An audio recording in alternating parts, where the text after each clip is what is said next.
The lights were low. The crowd was waiting. Anticipation was building. This was it. LP's favorite moment. The moment when all of her preparation, all the records she listened to, all the drum loops and vocal tracks she'd cataloged, all came together for one epic night. She stepped out of the wings and onto the stage. The crowd roared. LP climbed up into her booth at center stage as the lights blared down. She looked over her table, her deck, and her piano keyboard. Go time. The crowd had been waiting for this. They jumped straight into dancing, their moves flowing with the tracks LP chose, each responding to the other. The lights flashed, the music played, and the dancing went on, everyone experiencing the music together. This is where LP loved to be, where she felt most herself. She was home.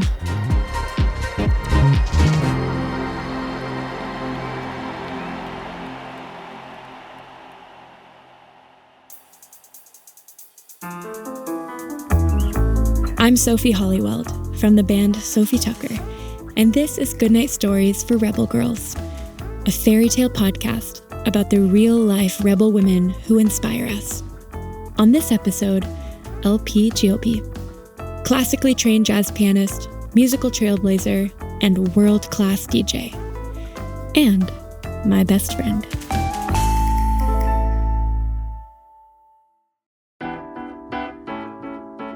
LP was in the second grade, and she was on a mission. She had something very important to tell her parents, and she would not be taking no for an answer. She wanted to start piano lessons. "Aren't you a bit young for that?" they said. But even so young, LP was as persistent as a bulldozer. She gave her parents a presentation, all the reasons why piano lessons were such a good idea. She loved dancing at the concerts they went to as a family and feeling the way the music moved through her. She wanted to make that happen herself. Whether it was through her logic or her persistence, her parents were convinced. They found LP a piano teacher, a woman named Carolyn, and she got started right away. Through middle school, then high school, LP and Carolyn worked together. They practiced a lot, and sometimes LP would start to feel restless. There were friends to hang out with, concerts to go to, but Carolyn knew just what to do. She made sure LP never got bored. They'd listen to music together, play the piano in unexpected ways, even play the bongos sometimes. Carolyn taught LP more than music. She left her with the idea that she was powerful, worthy, and capable of anything she set her mind to. That was a lesson that LP took to heart as she took her next steps from Oregon to California for college, where she'd major in music.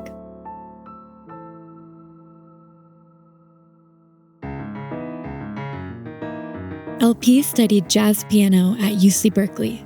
She gained an even deeper understanding of the intellectual side of music theory, and the classics. But something was missing.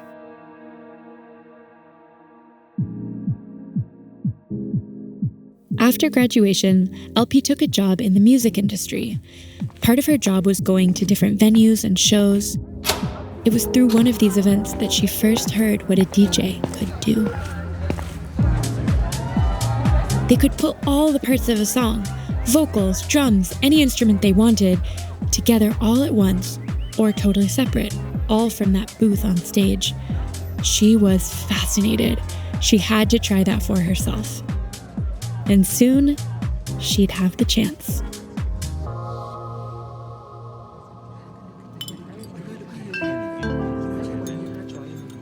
LP was playing a jazz piano gig at a small venue in San Francisco when a man came and introduced himself. He helped make music for the electronic band Daft Punk and wanted LP to try making that kind of music herself. He was putting together an all-female electronic band, and he wanted LP to join.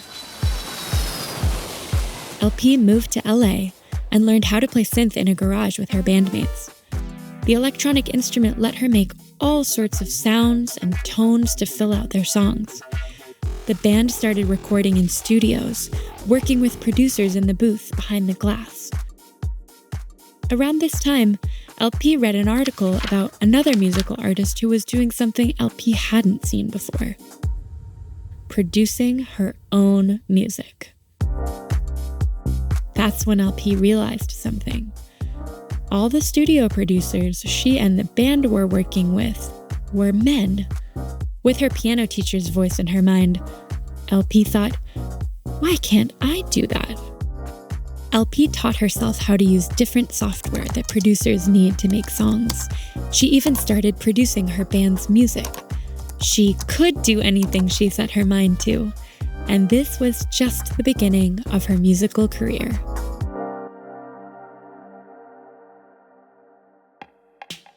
All of LP's musical training and experience had prepared her to be an incredible DJ. But her DJ origin story was almost an accident. When a performer fell through at a music festival she was involved with, LP decided she could fill the slot herself with a DJ set. She'd never done it before, but threw herself into the performance as she did with everything else. The audience was tiny, which gave her room to play. And someone was watching her first set eagerly from backstage. Somebody named Sophie. That's me. Sophie was part of an electronic duo called Sofi Tucker.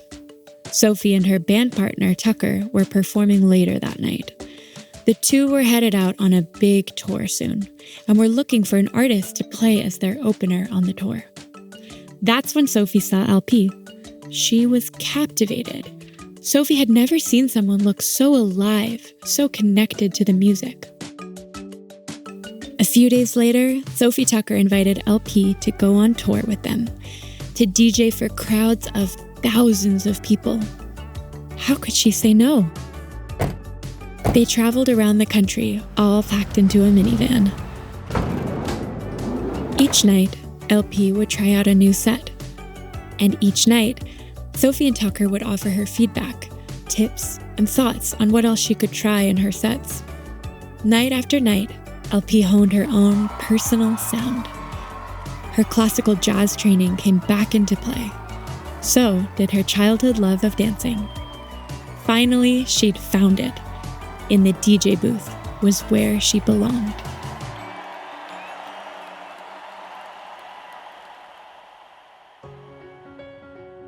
And luckily, she had a friend to help her along the way. From their first meeting on, LP and Sophie challenged and supported one another.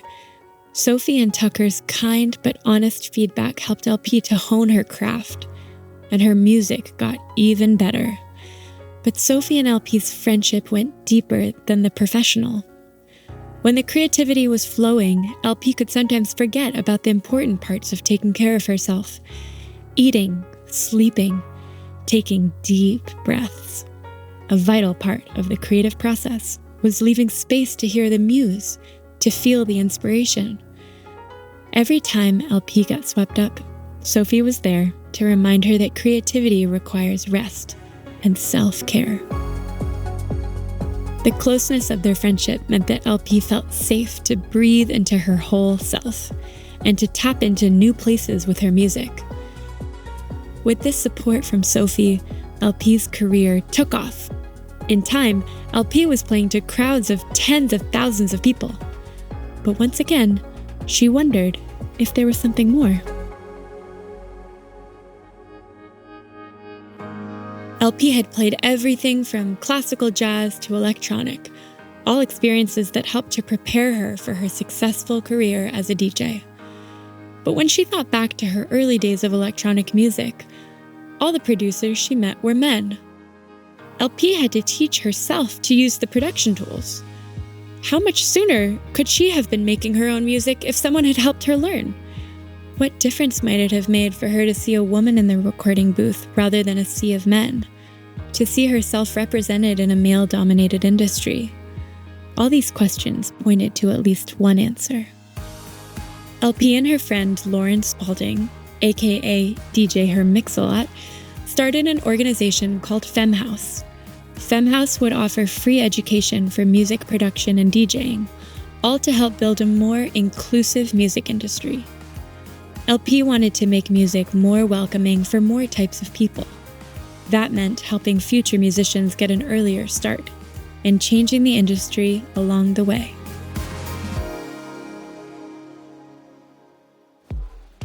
LP grew up with plenty of people who believed in her. Her parents, who had faith their second grader knew what she wanted, Carolyn, the teacher who taught and inspired LP for more than a decade, renowned professors at UC Berkeley. And still, it took reading about another woman producing her own music for LP to get the idea to do it herself. Ever since then, LP has strived to be the example for girls who will come after her. They'll see a woman DJ on stage, a woman producer in the booth. They'll know they can stand in either place and shine.